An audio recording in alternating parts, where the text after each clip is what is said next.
क्रोध के 2 मिनट। एक युवक ने विवाह के 2 साल बाद परदेश जाकर व्यापार करने की इच्छा अपने पिता से कही। अगले दिन वह अपनी गर्भवती पत्नी को माँ बाप के जिम्मे छोड़कर व्यापार करने चला गया।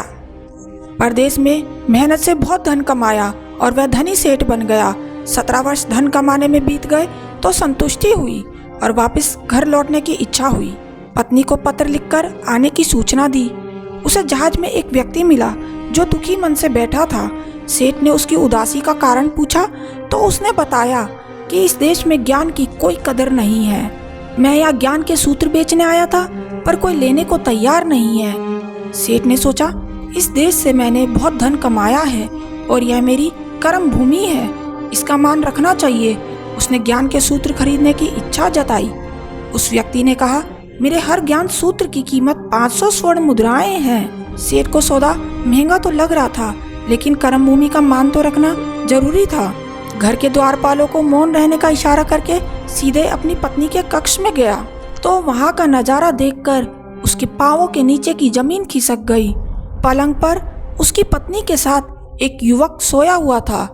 अत्यंत क्रोध में सोचने लगा कि मैं परदेश में भी इसकी चिंता करता रहा और यह यहाँ अन्य पुरुष के साथ। आज मैं दोनों को जिंदा नहीं छोड़ूंगा। क्रोध में वार करने ही जा रहा था कि इतने में उसे 500 स्वर्ण मुद्राओं से प्राप्त ज्ञान सूत्र याद आया कि कोई भी कार्य करने से पहले 2 मिनट सोच लेना। सोचने के लिए रुका, तलवार पीछे खींची तो एक बर्तन से टकरा गई। बर्तन गिरा तो पत्नी की नींद खुल गई। जैसे ही उसकी नजर अपने पति पर पड़ी तो वह खुश हो गई और कहा, आपके बिना जीवन सूना सूना था। इंतजार में इतने वर्ष कैसे बीते यह मैं ही जानती हूँ। सेठ तो पलंग पर सोए पुरुष को देखकर क्रोधित था। पत्नी ने युवक को उठने के लिए कहा, बेटा उठ, जाग, तेरे पिता आए हैं। युवक उठकर जैसे ही पिता को प्रणाम करने के लिए झुका, माथे की पगड़ी पैरों में गिर गई। उसके लंबे बाल बिखर गए। सेठ की पत्नी ने कहा, स्वामी ये आपकी बेटी है, पिता के बिना इसके मान को कोई आँच ना आए, इसीलिए मैंने इसे बचपन से पुत्र के समान ही पालन पोषण किया है। यह सुनकर सेठ की आंखों में अश्रुधारा बह निकली।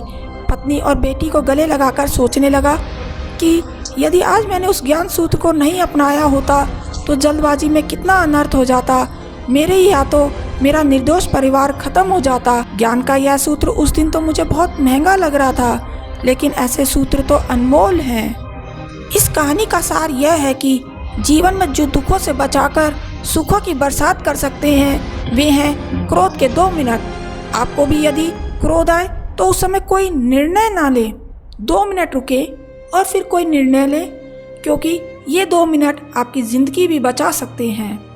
Thanks for watching. अगर आपको ये कहानी अच्छी लगी और आगे भी ऐसी कहानियाँ सुननी है तो इस वीडियो को लाइक और चैनल को सब्सक्राइब करना ना भूलिएगा। Thanks for watching.